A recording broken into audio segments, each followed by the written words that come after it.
Hey everyone, welcome to Lab Kit Lab 3. We are going to be doing some salinity testing. You are going to need to have that skin broth culture from your lab 2. This experiment takes about 5 to 6 days total. You need at least 2 to 3 days for microbial growth. So go ahead and go to your link here. Right, we're going to go to our exploration. It's going to talk about different environments that microbes can grow in with regards to looking at, salinity, temperature, oxygen, pH. You've got some questions to answer. This is talking about what happens to cells when they are put in different types of solutions, whether they are going to end up swelling or shrinking. Will be based on, the environment that they're put in. It also talks to you about halotolerant versus a halophile organism. And then for the experiment, for your materials, you need that skin sample, body sample culture that you did in the last lab 2. You need your, your other sources of water and matches and lighter, and because you're going to be flaming things.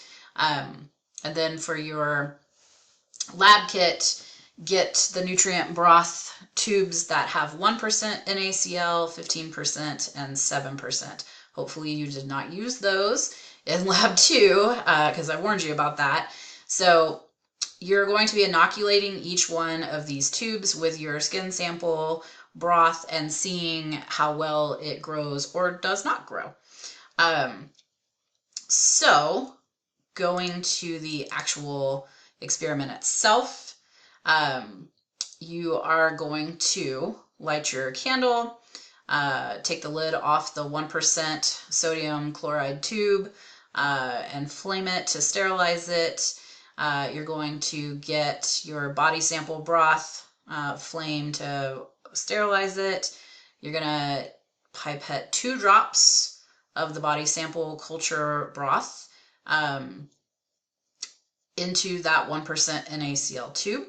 So you want to make sure that you definitely, get some of that turbid bacteria growth whenever you do the pipette. You don't want to just pull from the top because that's probably not going to have the bacteria in it. So you want to be more towards the bottom.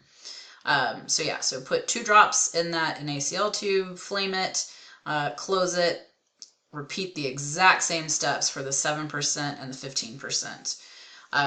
Where you get a sample, put it in the 7% tube, get a sample, put it in the NaCl tube. Then you're going to take photos, like before photos of each of your broths. You're going to incubate them in that same location that you've been incubating, your agar plates and your nutrient broth. And you're going to keep you're still going to keep your skin sample from lab 2 because we're still going to use it in future experiments. So don't get rid of that.